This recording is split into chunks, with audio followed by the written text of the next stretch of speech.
हमारा अगला वर्ड है रेक्रिमिनेशन। ये एक नाउन है। अच्छा, रेक्रिमिनेशन का मतलब क्या होता है?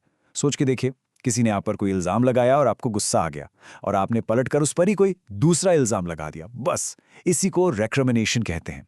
ये एक तरह का ब्लेम गेम है जहां लोग बस एक दूसरे पर दोष डालते रहते हैं। चलिए इसका एक एग्जाम्पल देखते हैं। The bitter argument ended in a storm of recriminations. इसका मतलब हुआ कि एक बहुत ही कड़वी बहस इल्जामों की बौछार यानी बारिश के साथ खत्म हुई। आप इमेजिन कीजिए, दो लोग झगड़ रहे हैं।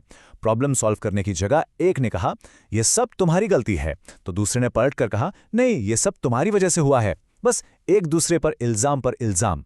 इसी को कहते हैं अ स्टॉर्म ऑफ रेक्रिमिनेशंस। एक और एग्जाम्पल देखते हैं, इस बार थोड़ा प्रोफेशनल सेटिंग में। The project's failure led to months of recriminations among the team members. मतलब जब प्रोजेक्ट फेल हो गया तो टीम मेंबर्स महीनों तक एक दूसरे पर ही इल्जाम लगाते रहे। जैसे एक ने कहा डिज़ाइन ठीक नहीं था, तो दूसरे ने कहा मार्केटिंग स्ट्रैटेजी गलत थी। ये जो ऑफिस में या टीम्स में आपसी ब्लेम गेम चलता है ना, यही रेक्रिमिनेशंस हैं। ये वर्ड काफी सीरियस सिचुएशंस में भी यूज होता है, जैसे कि the peace talks broke down amidst mutual recriminations of bad faith. इसका मतलब है कि जो शांति की बातचीत चल रही थी वो आपसी दोषारोपण के कारण टूट गई। मतलब एक देश ने दूसरे पर इल्जाम लगाया कि उनकी नीयत साफ नहीं है, और फिर दूसरे देश ने भी सेम इल्जाम पहले वाले पर लगा दिया। इन्हीं म्यूचुअल रेक्रिमिनेशंस की वजह से सारी बातचीत ही बंद हो गई। आपको ये वर्ड न्यूज़ में, खासकर पॉलिटिक्स से जुड़ी खबरों में बहुत सुनने को मिलेगा। जैसे इस न्यूज़ हेडलाइन को देखिए, the election aftermath was filled with a cycle of recriminations and blame, with each party accusing the other of misconduct.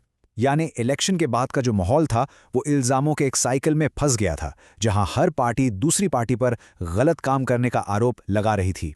ये रिक्रिमिनेशंस का एकदम परफेक्ट एग्जाम्पल है। ओके, चलिए अब इसके कुछ सिनोनिम्स और एंटोनिम्स देख लेते हैं। सिनोनिम्स होते हैं सिमिलर मीनिंग वाले वर्ड्स, जैसे कि एक्यूजेशन या काउंटर चार्ज, जिनका मतलब भी इल्ज़ाम लगाना या जवाब में इल्ज़ाम लगाना ही होता है। और एंटोनिम्स होते हैं, आपसे तो पता ही है, ऑपोजिट मीनिंग वाले वर्ड्स, जैसे कि प्रेज यानी तारीफ करना या फॉरगिवनेस यानी माफ़ कर देना। तो जहां रेक्रिमिनेशन में आप इल्ज़ाम लगाते हैं, वहीं फॉरगिवनेस में आप माफ़ कर देते हैं, बिल्कुल उल्टा। बस आज के लिए इतना ही। मिलते हैं नेक्स्ट वीडियो में। Happy learning, bye bye.